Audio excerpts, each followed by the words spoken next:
So Billy and I, we made it to the top of the Absecon Lighthouse, and we got up here, and there's a guide up here. His name's Bayard, and what an interesting job. Yeah, it is an interesting job. It's been doing it. I've been doing it for 23 years, and I meet all kinds of interesting people up here. I bet you do. Yep. So you're like the guy that works up here. This is like your job. Yeah, I'm here 3 days a week, Saturday, Sunday, and Monday. I also work in the shop downstairs, so I work both places. And Gotta love it, right? This seems like a great this is the place. best place. Is up here though. Yeah, no, I'm sure this is like Yeah. you're the senior guy, so you're like, no, I'm going up top, right? Well, that's not it, but I still like it. I like it up here. That's awesome. What's anything ever interesting ever happen up here? Proposals or anything Well, weird? we get proposals up here. Yeah, we do, and we get people who just want to stay up here forever. So yeah, well, mostly people that climb it, that go through that climate, are doing it because they want to know about the lighthouse. They want to know what lighthouses are all about, and I enjoy telling them what I know about this lighthouse. So, Okay. Yeah, it was. Well, we know it's the tallest lighthouse in New Jersey. it's the tallest lighthouse in New Jersey. It's not the highest lighthouse in New Jersey. The highest lighthouse in New Jersey is the Twin Lights, Right, right. and that's because It's on a mountain. It's on a hill. on a hill. That's right. Right. So that's the highest. But we are the tallest, and on a clear night the light here was lit for the first time January 15th, 1857, and so just before that, the lighthouse service put out a notice to shipping, of course, to tell them that they were lighting a new light on Absecon Island. You'll have to excuse me if somebody comes up. I'll just have to give No them a problem. card. No problem. But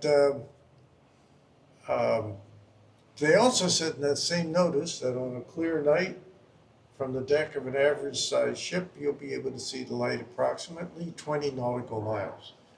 That's about 23 land miles. But that's what the Fresnel lens does.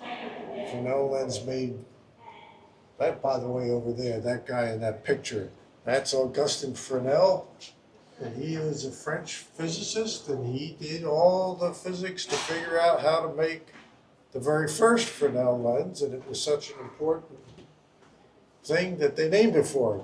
And there's an S in the middle of his name, which is silent, but you'll hear a lot of us Americans say Fresnel.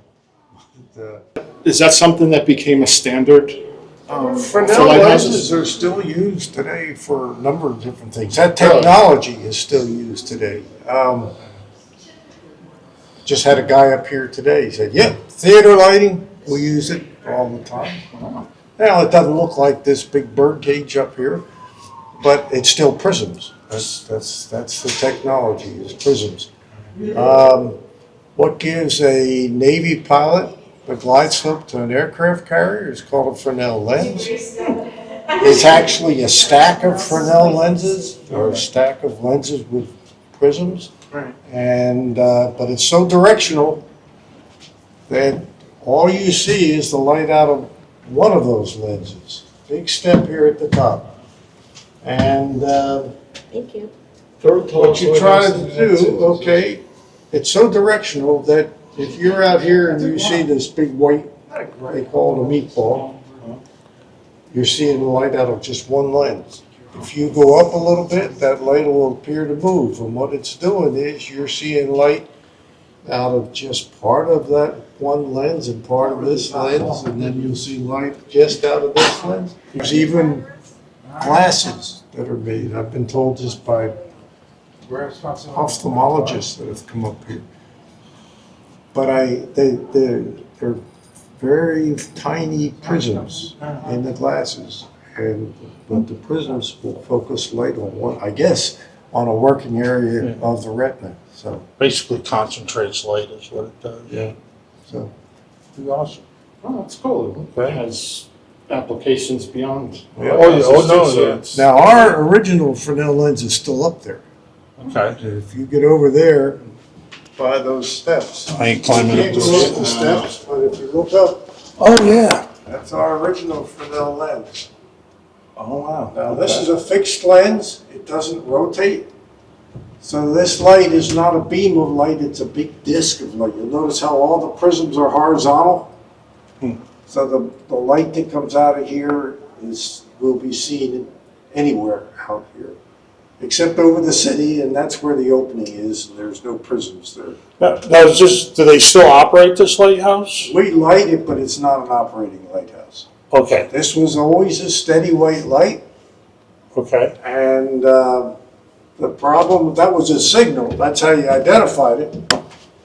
But the problem with the steady white light on a tall building in Atlantic City by the 1930s, there was a whole lot of them. And so this just got Drowned out. basically hard to pick out. Yeah, and in fact, the old hotels on the boardwalk in those days were tall enough to block it in that direction. Yeah. So we really became useless as a navigation aid. So in 1933, this was decommissioned, replaced with a light that was out here on a metal tower, and that was a flashing light. That's what we noticed when we pulled up. You know, you kind of chuckle a little bit because it's dwarfed compared to even some of the apartment buildings. Oh, yeah. And it's the third largest lighthouse in the country. United States. That's Yeah. right. Yep. So it's pretty amazing how things got built up around here. Oh, yeah. It's even still here. And that was, in fact, now another way that the lighthouses are identified is by what's called the day mark. And the day mark is the paint job on the tower. Right. Okay, and that's how you identify them in the daytime. This particular light had to have its day mark changed. So originally it was a third white, a third red, a third white. Well, Barnegat Light, the next light to the north, from here about 30 miles north Right. of here, is red and white, half red, half white. Well, as Atlantic City grew up around this lighthouse, ships began having trouble determining which light they were looking at. And and it was important because if you're heading to New York, when you get to be Barnegat, you have to make a little left turn. If you think that this is Barnegat down here and you make that little left turn, you've got land in front of you. Sure. So it was important. So they determined that they would change the day mark of this light. And they made two changes. They changed the colors from the white, red, white to an orangey yellow and black, the stripe being black. But they also moved the stripe up so that it was seen above the buildings and so on.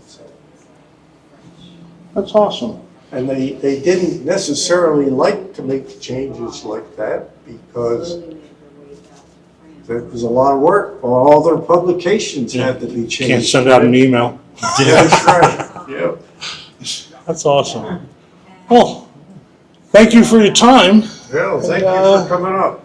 Thank you, sir.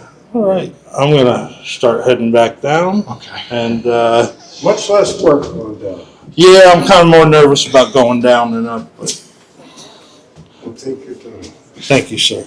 Have a great day. Thank you. You too. Be careful.